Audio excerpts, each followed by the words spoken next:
అలాగే మనందరి మీద కూడా 5 సంవత్సరాల కాలం గిరుని తిరిగిపోతుంది, ఎక్కువ సమయం పట్టదు. అలాగే మన ఎమ్మెల్యేలందరికీ కూడా, పోటీ చేయని చోట్ల కూడా మన నాయకులందరికీ కూడా ఇది భవిష్యత్తు ఉన్న పార్టీ. అది మరి ఎంత బలంగా మనం చేయకపోతే దేశం మొత్తం మన వైపు చూసేలా చేసింది. దేశం మొత్తం ఈ రోజున ఎవరన్నా సరే దేశం మొత్తం మీద ఢిల్లీలో ఎక్కడికి వెళ్ళినా నన్ను పదే పదే పిలిచి గౌరవిస్తున్నారంటే అది మీ అందరూ చేసిన కష్ట ఫలితం. అది నేను ఒక్కడిని చేశానని కానీ, నేను ముందు నడిపించానేమో కానీ, నాతో పాటు నడవడానికి మీరందరూ ఉండి 21 మంది మనకి సభ్యుల్ని, 2 పార్లమెంట్ సభ్యుల్ని గెలిపించుకొని తీసుకెళ్ళటం ఆషామాషే విషయం కాదు. మన ఉదయ్ గారు కానీ బాలశౌరి గారు కానీ మనం అడుగుతున్నారు, నెక్స్ట్ పార్లమెంట్ సెషన్స్ ఉన్నాయి, ఏం మాట్లాడాలి అంటే ఉదయ్ గారు కూడా చెప్పారు, మీరు ముందు అవగాహన చేసుకోండి, ఎలా మాట్లాడాలి, ఏం మాట్లాడాలి, ఈ సెషన్ అంతా అవగాహన చేసుకోండి. ఏదైనా కీలకమైన పరిస్థితులు అంశాలు ఉంటే సీనియర్ పార్లమెంటరీ బాలశౌరి గారు ఉన్నారు, ఆయన ముందుకు తీసుకెళ్తారు. ప్రధానమంత్రి గారితో కూడా చెప్పేటప్పుడు ఏం మాట్లాడాలని అడిగితే ఉదయ్ గారికి బాలశౌరి గారికి ఒకటే చెప్పాను, 140 కోట్ల మంది బరువు మోసే ప్రధానమంత్రి గారికి మనం సహాయపడాలి కానీ ఆయనకి బరువు పెంచకూడదు. ఇది ఒక్కటే చెప్పండి, నా మాటగా చెప్పండి. ఆయనకి మేము మీకు బరువు తగ్గించే వాళ్ళమే కానీ బరువు పెంచే వాళ్ళం కాదు. అందరూ అడుగుతూ ఉన్నారు, ఎందుకు వెళ్ళి మీరు ప్రధానమంత్రి గారిని కలవరు, వెంటనే కలవచ్చు కదా అంటే నాకు తెలుసు ఆయనకి ఆయన గుండెల్లో స్థానం ఉన్న తర్వాత ఆయన పక్కన నిలబడాలి. అది అవసరమైన మేరకు సరైన పరిస్థితులు వచ్చినప్పుడు ముందుకు తీసుకెళ్తాం, కలుస్తాం. అందుకే దశాబ్దం పాటు ఆయన కలవకపోయినా నేను ఎప్పుడు కూడా బాధ్యతలు మోసే ప్రతి ఒక్కరికి కూడా నేను అండగా ఉండాలని కోరుకునేవాడిని. బరువు పెట్టకూడదు వాళ్ళకి అని కనీసం కూర్చోబెట్టి ఒక ఫోన్ కాల్ కూడా చేయను. ఎందుకంటే మీకు అవసరమైతే ఒకటే చెప్తాను, మీకు అవసరమైతే నేను ఎప్పుడు ఉంటాను, ఒక్క మాట చెప్పండి నాకు, నేను మీకు అండగా ఉంటానని చెప్తాను. నాకు అట్లా జన సైనికులు, వీర మహిళలు బలంగా నిలబడిపోయారు. నాకు ఏం ఆశించలేదు, ఎవరు కూడా చిన్న పదవి ఆశించాల, ఏం ఆశించాల. వాళ్ళ కోరికల్లో మార్పుగా రావాలి, ఆ మార్పు కోసం మేము నిలబడాలి అని ఒక కట్టుదిట్టమైన ఆకాంక్ష తప్ప ఇంకే స్వార్థం లేదు. అలాగే మన నాయకులు కూడా, పోటీ చేయని నాయకులందరికీ కూడా పేరు పేరున మీ అందరికీ ధన్యవాదాలు తెలుపుకుంటా ఉన్నాను. నేను 21 సభ్యులు మొన్న పిఠాపురం సభలో కూడా చెప్తా ఉన్నాను. చిన్నప్పుడు మా టీచర్ చెప్తా ఉన్నారు, ఆయన బైబిల్లో ఇప్పుడు నేను వెళ్ళే సిచ్యువేషన్కి వెళ్ళే టైంకి ఆవిడ ఏదో చదువుతూ ఉన్నారు, బైబిల్ చదువుతూ ఉండేవాళ్ళు. ఆవిడ మాట్లాడేది ఏదో ఒక రోజు వెళ్తే ఏదో చదువుతూ ఉంటే నన్ను పిలిచి, నువ్వు ఇది ఇన్రా నీకు మంచిదని చెప్పారు. ఎందుకు చెప్పారు తెలియదు కానీ నిజంగా పనికి వచ్చింది నాకు. తనను తను తగ్గించుకున్నవాడు హెచ్చింపబడును, నీకు మంచిది అవుతురా నీకు. ఆ మాట ఏంటి నేను ఎప్పుడు అనుకునేవాడిని, అంటే మనం ఎంత సాధించినా తగ్గి ఉండడం చాలా అవసరం. అంటే ఏమీ లేని ఇస్తరాకి ఎగిరి పడుతూ ఉంటుంది, ఎగిరెగిరి పడుతుంది. అన్నీ ఉన్న ఇస్తరాకి చాలా నిండుగా ఉంటుంది. అలాగే ఎన్ని స్థానాలు అనే కంటే కూడా ఎంత బలంగా చేసామనే దాని మీద అందరూ అన్నారు. ఆ రోజున తాడేపల్లిగూడెం సభ, మన బొలిశెట్టి గారు రోజు ఉన్నప్పుడు అందరూ కూడా తాడేపల్లిగూడెం సభ చేద్దాం, మనం 24 స్థానాలకి పోటీ చేస్తాం అని చెప్పిన తర్వాత మొట్టమొదటి సభ కూటమికి ఎప్పుడు వచ్చే ఉధృతి లేదు. ఆ రోజున అందరూ చెప్తాం, నాకేం తేడా కనిపించలేదు కానీ బట్ అందరికీ ఒకటే అనిపించింది, ఉధృతి లేదు, హుషారు లేదు, మీరు పాడు చేసిన నానా రకాలుగా మీ అందరికి అభిప్రాయాలు ఉన్నాయి. ఆ రోజు నేను దాన్ని తప్పని చెప్పట్లా. ఆ రోజు మనం ఊహించామా 24 అంటే కూడా 24 మళ్ళీ తగ్గి 21 అయిపోయింది. ఇన్ని తగ్గి కూడా మనం దేనికోసం నిలబడ్డామంటే మనకు బలంగా, నేను చెప్తున్నాను, ఆన్ యావరేజ్ జనసేన ఓటింగ్ బలం లేని చోట అన్ని ఒక యావరేజ్ తీసుకుంటే, సరాసరి తీసుకుంటే 175 నియోజకవర్గాల మీద మనకు ఖచ్చితంగా ఒక 20% ఓటింగ్ పెరిగింది. 7% నుంచి 20% ఓటింగ్ పెరిగింది. కానీ మనం తక్కువ చేయటం వల్ల మనం పదే పదే మన అందరికీ మనం ఎందుకు తక్కువ చేసి ఎందుకు కూటమి రావాలని పదే పదే చెప్పడం వల్ల మీరు సభాపతి కూడా చెప్తా ఉన్నారు, మీరు చూశారు, అయ్యనపాత్రుడు గారు చెప్తా ఉంటే ఎన్టీ రామారావు గారు పార్టీ పెట్టినప్పుడు ఇంత మెజారిటీలు రాలేదు, అప్పుడు కూడా మాకు 3,000 4,000 వచ్చినాయి.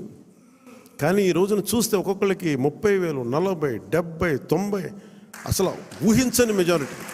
ఒక ఎంపీకి వస్తే ఇలాంటి మెజారిటీస్, అలాంటి మెజారిటీలతోటి కొట్టారంటే ఇది జనసేన తాలూకు బలం ఎంత మీకు బలంగా ఓట్ టర్న్ అయిందో మనందరికీ తెలుస్తూ ఉంటుంది. ఇది మనం నిజంగా చాలా ఆనందపడాల్సింది, మనం గర్వించాలి. అట్ ది సేమ్ టైం చాలా బాధ్యతగా కూడా దీన్ని ముందుకు తీసుకెళ్ళాలి. అలా ఇంకో నాకు మన నాయకులందరికీ కూడా నా విన్నపం, ఎవరిని కూడా వైసీపీ నాయకుల్ని కానీ ప్రత్యర్థి పార్టీకి సంబంధించిన ఎవరు కానీ వాళ్ళు మన శత్రువులు కాదు. వాళ్ళు ఇంక్లూడింగ్ వైసీపీ కూడా మనకు శత్రువులు కాదు, మన ప్రత్యర్థులే. రాజకీయ పార్టీ వాళ్ళు మన శత్రువులుగా పరిగణించవచ్చేమో నాకు తెలియదు, అలాగే చేశారు వాళ్ళు. కానీ మనం వాళ్ళని శత్రువులుగా పరిగణించట్లేదు. ఈ మెసేజ్ మీరు దయచేసి లోతుగా మీరు అర్థం చేసుకోవాలి. వాళ్ళని పీడించడం కానీ వాళ్ళు చేసిన తప్పులు మనం చేయకూడదు.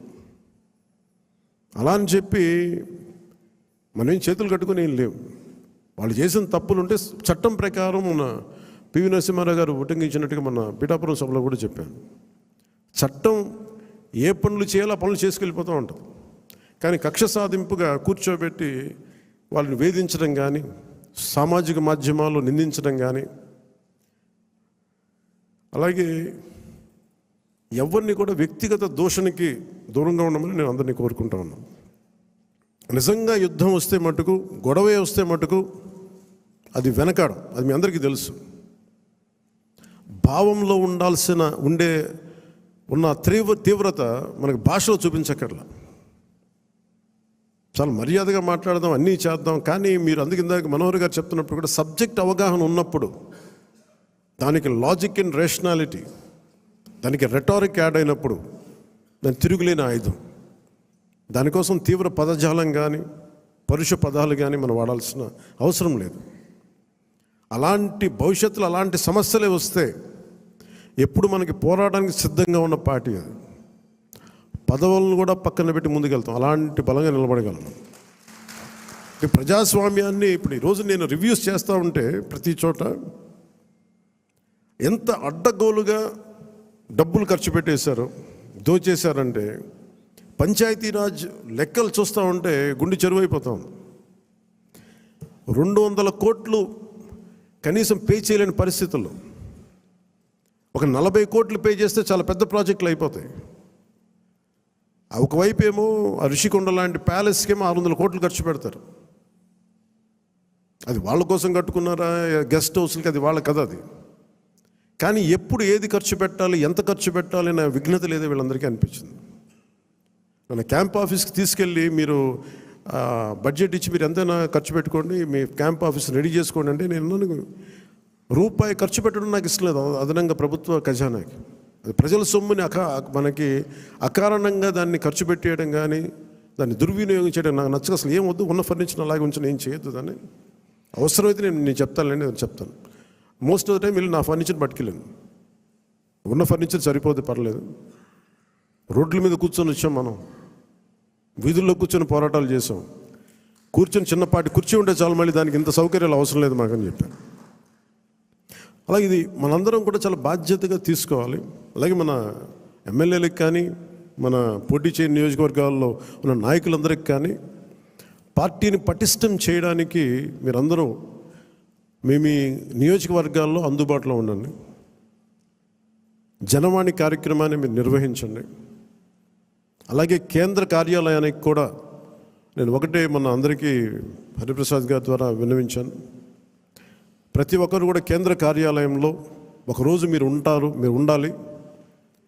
అది మీకు తెలియజేస్తాం. ఉంటే ఏమవుతుందని మీరు వచ్చి ఒకళ్ళు ఉన్నప్పుడు ప్రజలకి మనం మరింత చేరువవుతాం, వాళ్ళ కష్ట నష్టాలు తెలుసుకుంటాం. ప్రతి నాయకులకి చంద్రబాబు గారు కానీ మేము కానీ మేము అనుకుంది ఏంటంటే ఎక్కడా కూడా అధికారాన్ని దుర్వినియోగం చేయకండి. మనం గెలిచాం కదా అని చెప్పేసి అధికారుల్ని ఇబ్బంది పెట్టే పదజాలంగానే అన్నీ వాడకండి. కరెక్షన్ చేయాలంటే ఈ పదాలు వాడకుండా కూడా కరెక్ట్ చేయొచ్చు. అలాగే ఇంకొకటి కీలకమైంది ఏంటంటే మన ఇంట్లో కుటుంబ సభ్యుల్ని దయచేసి ఇలాంటి కార్యక్రమాల్లో దయచేసి మీరు ముఖ్యంగా ప్రభుత్వానికి సంబంధించిన కార్యకలాపాలు దయచేసి మీ రివ్యూ మీటింగ్స్లో వాళ్ళని ముందుకు తీసుకెళ్ళకండి. ఎందుకంటే మనం వారసత్వపు రాజకీయాలు అనేది మన వ్యతిరేకం కాదు, కానీ జనం మీద రుద్దేయకూడదు. సహజంగా మా ఇంట్లో ఒక్కొక్కరికి కెపాసిటీ బిల్డింగ్, లీడర్షిప్ బిల్డింగ్ కూడా సహజంగా ఎదగనివ్వండి. ఆ అట్మాస్ఫియర్ ఉండాలి అని కోరుకుంటాం, ఇవ్వాలి. కానీ బలవంతంగా ప్రజల మీద రుద్దగడు.